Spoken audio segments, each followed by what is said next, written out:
모든 대양의 물이 투명해지면 세상은 완전히 다른 모습으로 바뀔 거예요. 몇 년 안에 사람들은 이전에는 알려지지 않았던 수천 가지의 새로운 바다 생물을 발견하게 될 겁니다. 동시에 지구는 수십만 종의 물고기와 포유류를 잃게 될 거예요. 지구 생명의 순환이 중단되고 인류는 자연재해와 기근에 직면하게 될 겁니다.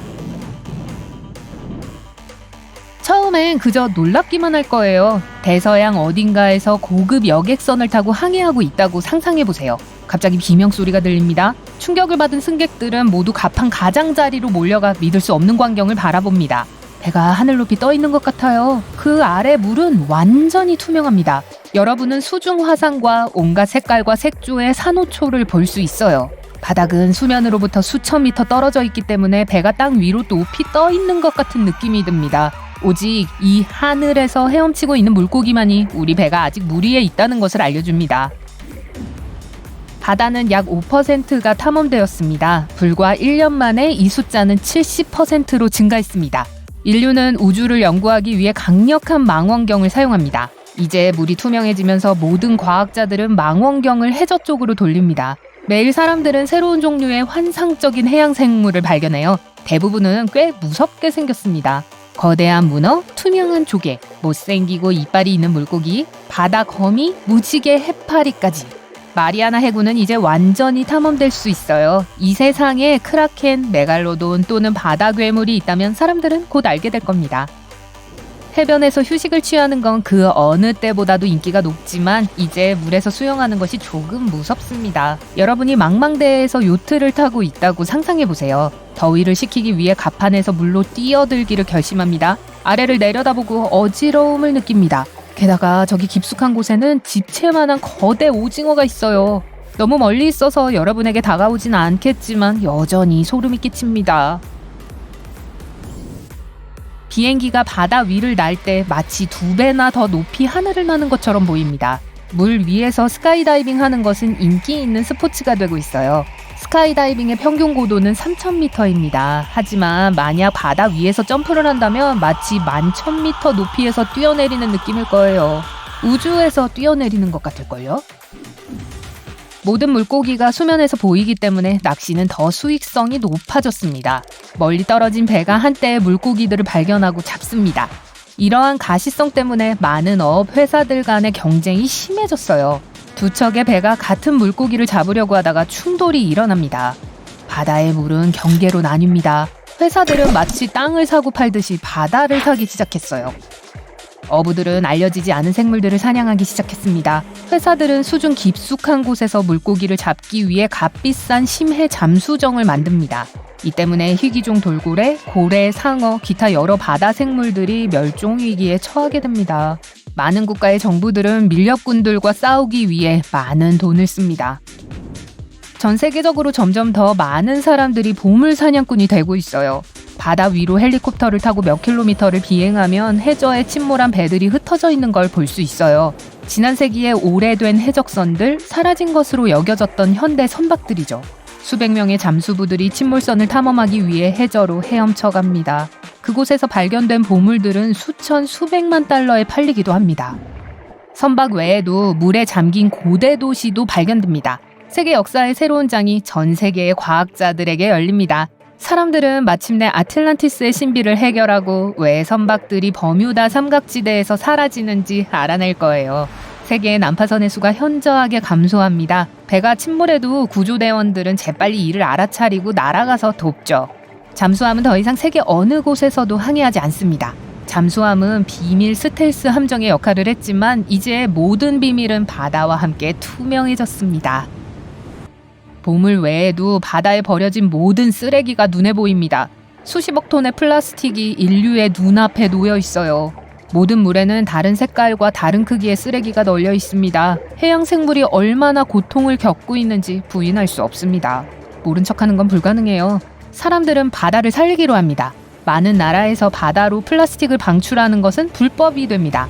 플라스틱 재활용 공장이 많은 도시에 지어집니다. 세계의 모든 해빙이 투명해졌습니다. 북극으로의 여행이 유행입니다. 얼음과 추위의 계곡은 이제 비뚤어진 거울의 세계처럼 보입니다.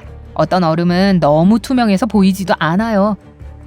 투명성 때문에 더 많은 햇빛이 통과합니다. 수위가 상승하고 있지만 바다의 물도 더 빨리 증발하기 때문에 큰 문제는 아닙니다.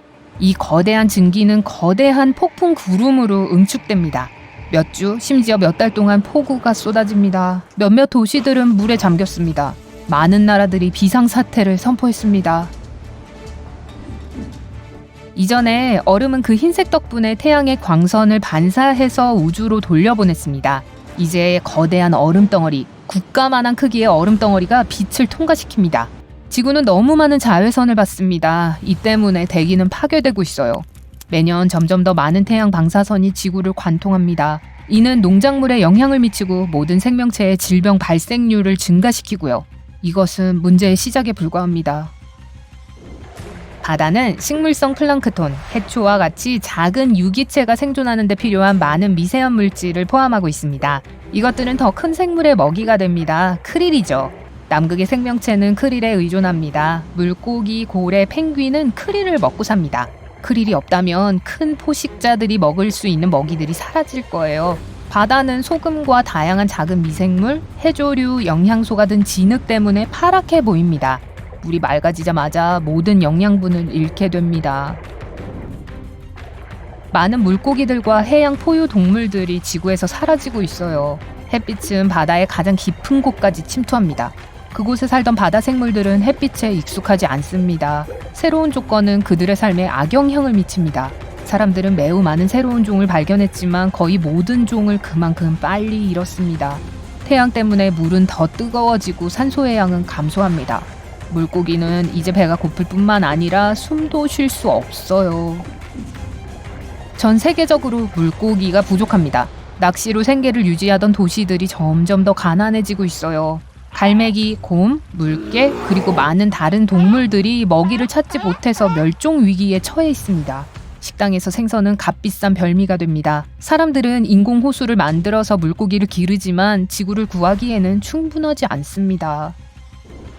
바다가 투명하지 않았을 때 물은 많은 영양소와 함께 증발해서 하늘에서 응축되었습니다. 비구름이 형성되었고 바람은 구름을 세계 곳곳으로 몰아갔어요. 이제 정글과 열대우림은 생명이 없는 물을 먹고 삽니다. 이것은 동물 세계 전체에 영향을 미치고요. 열대우림의 나무와 식물들은 예전처럼 성장하지 않아요. 동물들은 더 자주 병이 납니다. 그리고 오랜 폭우로 인해 자연이 익사하고 있어요. 생명의 순환이 깨졌습니다. 다행히도 이런 일은 일어나지 않을 거예요. 바다는 사막에 의해 풍요로워집니다. 매년 20억 톤의 먼지가 공기 중으로 올라옵니다. 이 먼지의 대부분은 사막에서 오고요. 이것의 4분의 1은 해양과 바다로 떨어져 미생물의 먹이가 되죠. 따라서 바다가 투명해지려면 먼지가 사라져야 합니다. 하지만 단지 먼지만이 영양분이 풍부한 바다의 유일한 근원은 아닙니다. 아마존의 숲에는 열대비가 내립니다. 영양분이 가득한 이 물은 증발하여 구름으로 응축되고 전 세계의 강, 호수, 바다로 흘러들어갑니다. 이것이 해조류를 먹여 살리고요. 플랑크톤과 크릴은 해조류를 먹고 큰 물고기는 플랑크톤과 크릴을 먹습니다. 이 생명의 순환은 깨져서는 안 되기 때문에 해양과 바다를 깨끗하게 유지하는 것은 필수적입니다.